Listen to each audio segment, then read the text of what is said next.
Amadas irmãs, amados irmãos, é uma satisfação participar com vocês desse bate-papo unilateral, virtual. Ainda meio sem jeito, que é o primeiro que faço, né? Tive algum outro convite, mas realmente venho tentando me esquivar, porque não tenho a prática da mídia, né? Mas o nosso irmão Fábio, a nossa irmã Sônia pelo convite, o Fábio pela assessoria técnica, nos apoiou, nos orientou e a gente está aqui organizando para passar para vocês o tema da noite, que é do capítulo 2 do livro O Céu e o Inferno, que trata a respeito do temor da morte, e em especial o item 10, que fala sobre por que o espírita ou os espíritas não temem a morte. Não é uma pergunta, apesar do porquê no início, mas não é uma pergunta, é uma afirmativa do Sr. Allan Kardec, e nós faríamos aqui um adendo em colocar de que não é que o espírita não tema a morte, mas não deveria. Pelo menos quem se diz espírita não deveria temer a morte, porque se estuda a doutrina espírita, compreende toda a visão que o espiritismo tem com relação a esse tema. E muito mais, não só a compreensão teórica de estudar em obras, como também a prática dos estudos, nas reuniões mediúnicas, no contato com os irmãos que se encontram no mundo espiritual e que nos visitam nesses momentos de reuniões mediúnicas, nos trazendo suas experiências, nos trazendo suas vivências, as informações referentes a essa nova realidade, mostrando ou nos ensinando, nos alertando para a necessidade de ficarmos atentos enquanto aqui estamos, para aproveitarmos a experiência material, para não nos comprometermos, né, a ponto de temermos realmente ao que virá após o desenlace do corpo físico. A preocupação, ao meu ver, não é, ou o temor, né, não é com a morte em si. Na grande maioria das vezes, conversando com as pessoas, até não espíritas, né, é muito mais com o que vão encontrar do outro lado. Essa é uma preocupação que acompanhou e acompanha o homem de muito tempo, né, desde muito tempo. Na filosofia já se encara a morte de uma maneira a esclarecer. Se formos buscar nos precursores do espiritismo, em Sócrates, em Platão, vamos ver que eles já tinham uma noção muito nítida a respeito do que seria esse mundo espiritual, ao que Sócrates atribuía como o mundo das ideias. É o mundo espiritual, o mundo não físico, não concreto, algo que é anterior a esse mundo material, é posterior,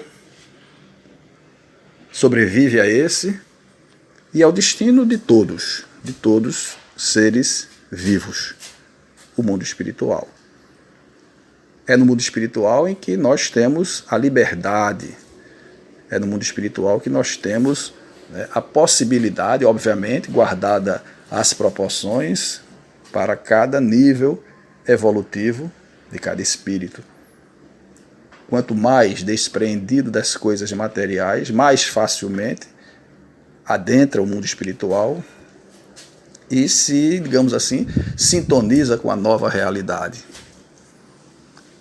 A verdade é que o grande temor da morte é justamente esse, é o encontro com a sua consciência, com o desnudar-se, porque tem consciência de que não há mais condições de uso de máscaras, né, de assumir personagens para ludibriar, para escamotear, para realmente enganar as pessoas com que se vive aqui na Terra. A imagem do bondoso, do bonzinho, né, do probo. Se não é dessa forma, né, no mundo espiritual você não consegue. fazemos um contraponto e vemos o presente divino que temos na encarnação presente, né? Porque aqui a gente tem uma dificuldade no dia de hoje, tem uma noite no meio para que a gente durma, bote as ideias, né, no lugar, e no dia seguinte sai animado para resolver aquele problema que antes nos afligia de maneira crucial.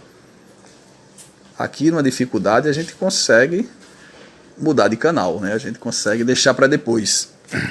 No mundo espiritual, não. Então, talvez seja, para quem tem uma noção da continuidade da vida, para quem já tem uma noção da espiritualidade, talvez essa seja seja um dos motivos do temor. Há também aqueles que negam, mesmo tendo intimamente, né, uma consciência que lhe alerta a respeito da sua espiritualidade, mas há aqueles que negam porque fica mais fácil, né, de se transitar aqui irresponsavelmente.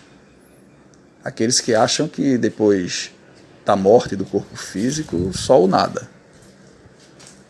Só a escuridão, vamos assim colocar. É o regresso do corpo físico à terra que ele gerou, né, e ali será consumido, transformado em nada, e tudo aquilo que se construiu numa existência desaparece naquele momento, né, do falecimento, naquele momento do desfalecimento do corpo físico. E para esses, realmente, talvez eles sintam-se mais livres para agirem a seu bel prazer, para focarem 100%, né, toda a sua atenção, toda a sua energia na conquista de coisas materiais, de passar por cima de quem quer que seja para conquistar essas coisas, e não levam em consideração e nem querem que toquem, né, no assunto a respeito do que você vai prestar contas quando estiver, né, no tribunal da consciência. Mas é bom lembrar que mesmo o homem mais arraigado com essa filosofia, com esse pensamento, né, que entendemos na classificação como o niilismo, o nada, né, mesmo esse tem dentro de si a dúvida. Muitas e muitas vezes, com toda certeza, ele se questiona se é dessa forma. Porque o homem é um ser de natureza espiritual, vivenciando momentos materiais, né? 60 anos que se viva, 70, 80, 100, 150 anos que seja, é muito pouco diante da eternidade que a gente tem para viver. É muito pouco para aprender o que temos que aprender, é muito pouco também para nos desgarrarmos, né, dos malfeitos de existências pregressas e até da existência presente. Então é preciso que a gente entenda as razões dos que temem e dos que dizem que não temem a morte, mas que ainda não têm uma consciência espírita. E quando digo espírita, é realmente a linhagem que a doutrina espírita nos traz, que os espíritos nos traz. Então, quando Kardec classifica, né, de que o espírita não teme a morte, ele vai explicar, vai dizer o porquê do espírita não temer a morte, é justamente por isso, porque o espírita passa a ter uma compreensão de todo o mecanismo do pós-morte, das relações no mundo do espírito, das inter-relações do mundo espiritual com o mundo material e das explicações que nos dizem de onde viemos, o que estamos fazendo aqui, para onde vamos. Isso nos dá uma certa tranquilidade, mas também uma responsabilidade. Uma responsabilidade muito grande, porque a gente tem realmente essa preocupação de se desnudar, de tirar, né, de desimpregnar, né, do perispírito todas as imperfeições que a gente veio acumulando ao longo dos séculos. E só se limpa da imperfeição, né, e só se desfaz das imperfeições desenvolvendo virtudes contrárias a essas imperfeições. Então, se a gente tem essa noção de para onde vai após a morte, o que é que a gente tem feito da vida da gente? Por que é que a gente ainda continua recalcitrante no erro? Por que é que a gente ainda cisma, ainda mantém o não perdão, a não compreensão das pessoas difíceis que nos acercam no dia a dia? Por que que a gente ainda usa muito? Eu sou um ser humano, né? Feito de carne e osso. Será que é só isso? Não, né? E nós espíritas, quando estudamos, sabemos que não. E aí a gente lembra, né, da frase de que a quem muito foi dado, muito será pedido. Então, se temos toda essa gama de informação e ainda assim negligenciamos a oportunidade de crescermos enquanto espíritos, de nos preocuparmos em buscarmos sabedoria. Olha, veja a diferença entre conhecer e saber. Ter conhecimento, intelectualizar-se e ter sabedoria. Muitas vezes nos deparamos com pessoas simplórias, pessoas que mal cursaram, né, o fundamental número 1, na minha época, o curso primário. Mas é de uma sabedoria de vida absurda. Absurda. Eu lembro muito da minha avó, Isabel, né? Era uma pessoa, minha mãe deve estar me ouvindo, ou vai me ouvir, né? E me negue depois, aí nas conversas posteriores, se eu estiver errado. Mas era uma pessoa de uma profundidade de conhecimento, de sabedoria, para lidar com a vida muito grande, né? Eu imagino uma mulher dessa tendo feito uma faculdade de filosofia, né? de sociologia, ou qualquer uma dessas faculdades que forçam você muito a ler, a buscar, a pesquisar e conhecer, né?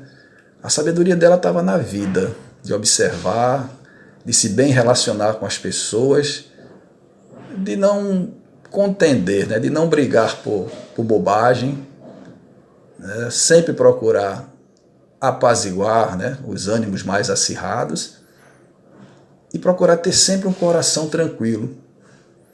Então, muitas vezes a gente vem questionar, né, a respeito de o porquê de estar aqui, antes mesmo de preocupar-se com a hora de partir, antes mesmo de se desnudar do temor de morrer. Então, a sabedoria estaria em saber reconhecer as razões de estar aqui no momento presente. Eu lembro também, né, de uma passagem da música de Roberto Carlos, eu não sei se é Pensamentos, e ele, né, dizia mais ou menos assim: se estiver errado, fica gravado, depois a gente corrige, né, vocês corrigem nas conversas posteriores aí do bate-papo. Pensamentos que me afligem, sentimentos que me dizem da verdade escondida e da razão de estar aqui.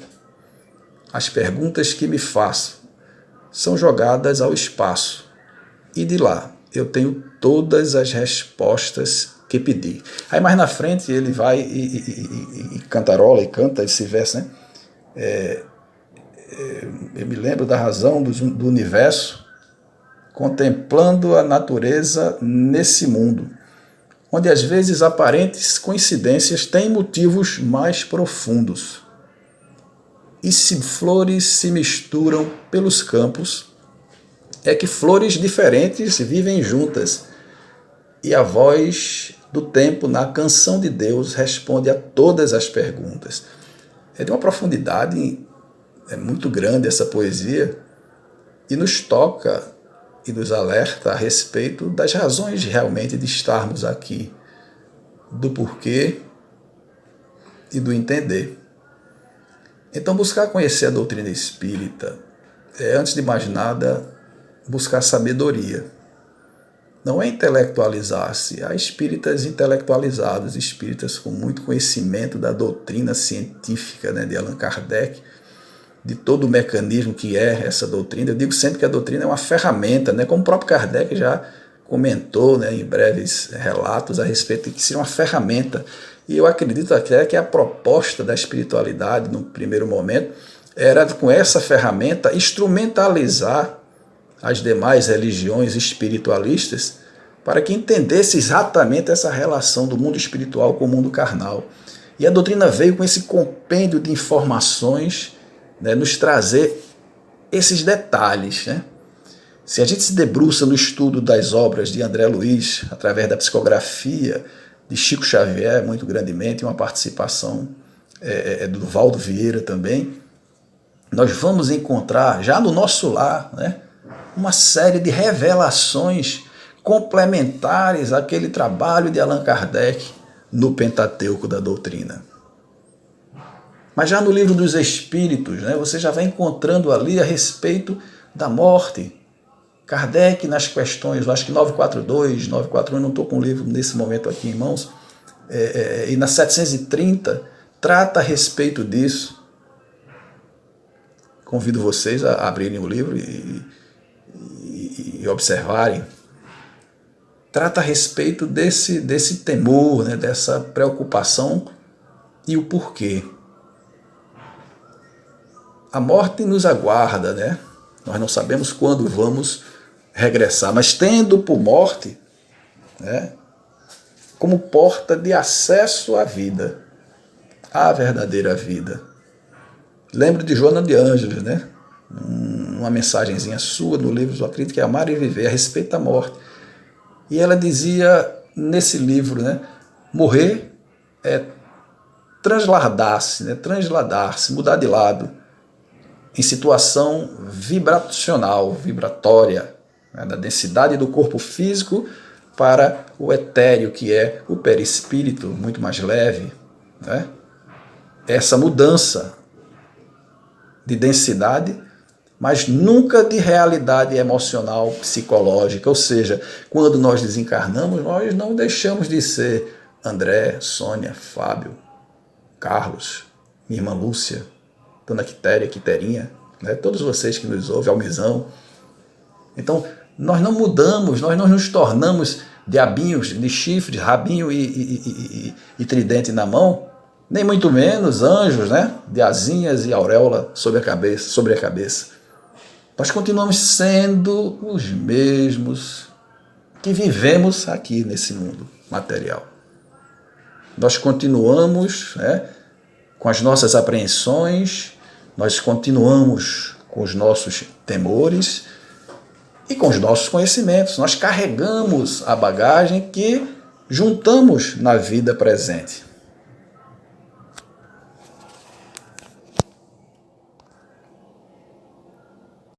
Parei um pouquinho porque senão a garganta não aguentava. Então nós levamos a bagagem que juntamos aqui.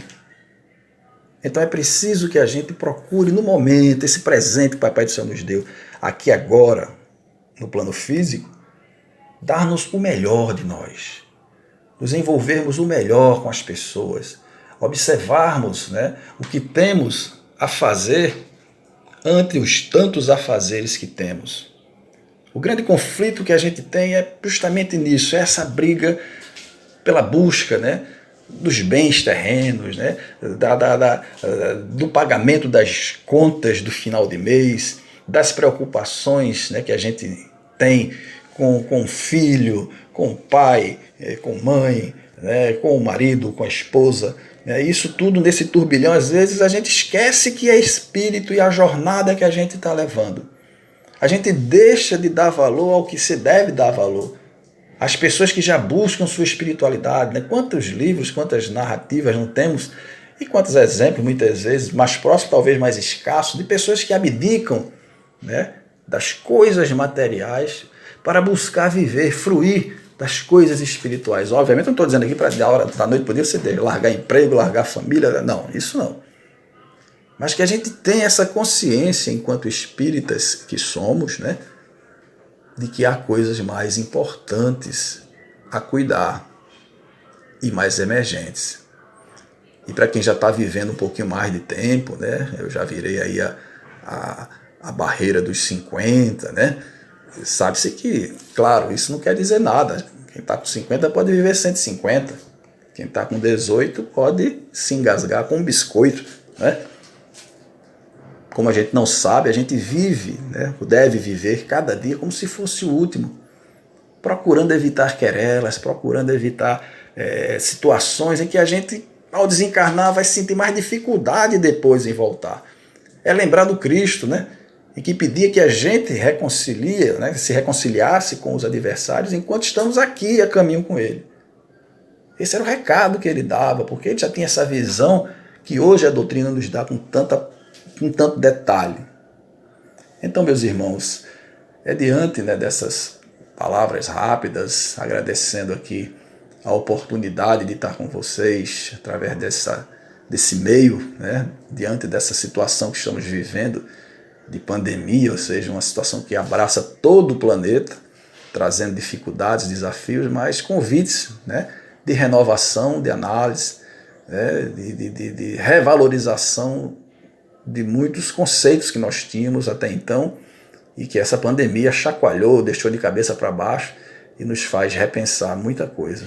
Aproveitemos o momento de estarmos aqui na carne, encarnados, para darmos o nosso melhor, consciente, sempre consciente, de que somos espíritos e espíritos eternos. Muita paz para todos, um grande abraço. Deixo aqui um abraço grande dos irmãos que fazem a Cruzada Espírita Pernambucana e agradeço muito de coração o convite que nos foi passado pela nossa irmã Sônia. Me perdoe aí pela demora em passar o material, mas graças a Deus está aqui seguindo para vocês. Que a paz nos envolva hoje e sempre.